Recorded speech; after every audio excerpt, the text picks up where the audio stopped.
Hey guys, Lisa here from socialartcommunity.com.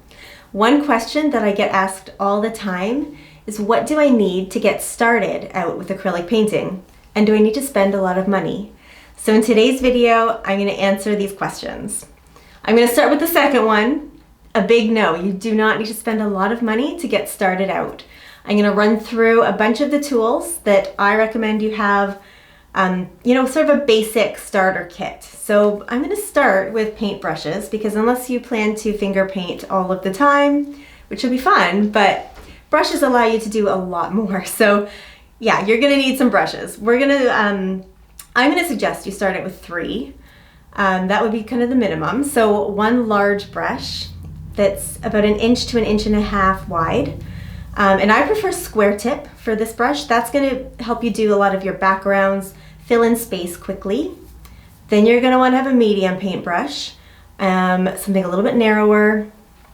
I would maybe suggest a round tip for that brush to start out. And then you're going to want a very small kind of detail brush so that you can, add in all those little details to your paintings. That would be the basic starter kit for brushes. If you want more information though on paintbrushes, check out my previous video, my top 5 favorite paintbrushes.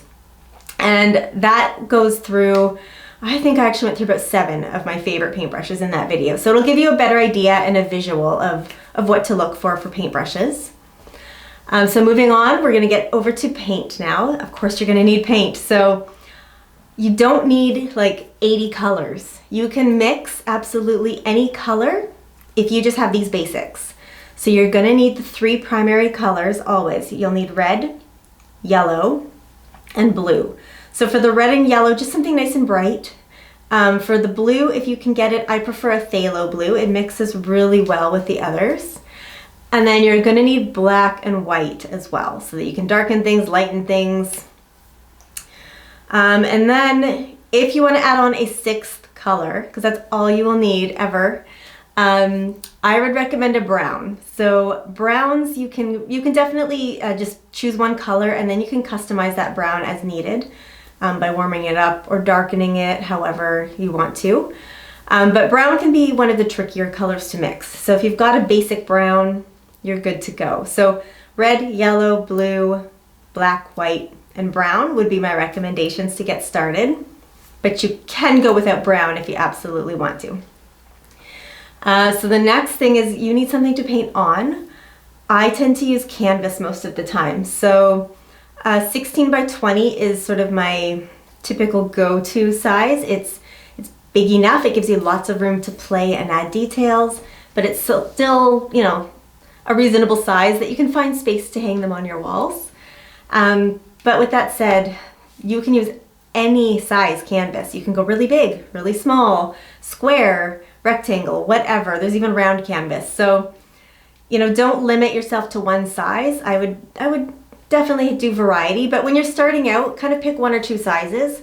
Grab yourself either a multi-pack or just a couple of each size to try out until you get to learn what you like. And as far as how much to spend on canvas, there's a big range when buying canvas.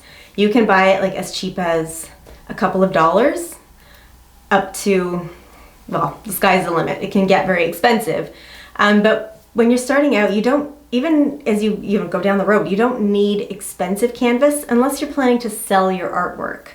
Then it's worth investing in something a little bit higher quality.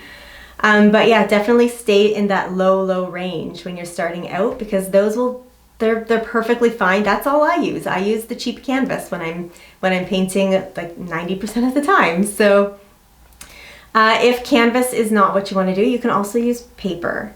So you can buy acrylic paper, you can buy watercolor paper, you can even just use a sketch pad, and you can paint that way as well.